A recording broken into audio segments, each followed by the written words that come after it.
உலகிலேயே மிக விசித்திரமான ஒரு திருடன பத்தி உங்களுக்கு தெரியுமா? இத கேட்டா ஷாக் ஆகிடுவீங்க. ஒரு பெரிய பணக்காரர் வீட்டுக்குள்ள நள்ளிரவுல ஒரு திருடன் நுழைஞ்சான். லாக்கர உடைச்சு அதுல இருந்த 10 லட்சம் ரூபாய் பணத்த அப்படியே திருடிட்டான். ஆனா, கிளம்பும்போது அந்த லாக்கருக்குள்ள ஒரு வெற்று வெள்ளை தாளையும், பிளாங்க் பேப்பர், ஒரு பேனாவையும் வச்சுட்டு போனான்.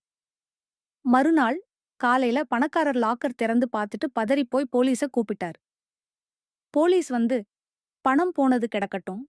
அந்த திருடன் ஏன் வெற்றுத் தாளையும் பேனாவையும் வச்சான் தெரியுமா? அடான்னு கேட்டாங்க. பணக்காரருக்கு புரியல. போலீஸ்ம சொன்னாங்க, அவன் சாதாரண திருடன் இல்ல. ஒரு சைக்காலஜிஸ்ட். நீங்க இழந்த பணத்த சம்பாதிக்கிறது எப்படின்னு அந்த பேப்பர்ல எழுத ஆரம்பிச்சா, உங்களால இன்னும் 20 லட்சம் சம்பாதிக்க முடியும். ஆனா, பணம் போச்சேன்னு அழுதுட்டே இருந்தா, இருக்கிற நிம்மதியும் போயிடும்னு அவன் உங்களுக்கு பாடம் சொல்லியிருக்கான். திடுக்கிட்ட அந்த பணக்காரர் உடனே யோசிச்சு அன்னையிலிருந்து அழறத நிறுத்திட்டு புது பிசினஸ்ல கவனம் செலுத்தினார். ஒரே வருஷத்துல 50 லட்சம் சம்பாதிச்சார்.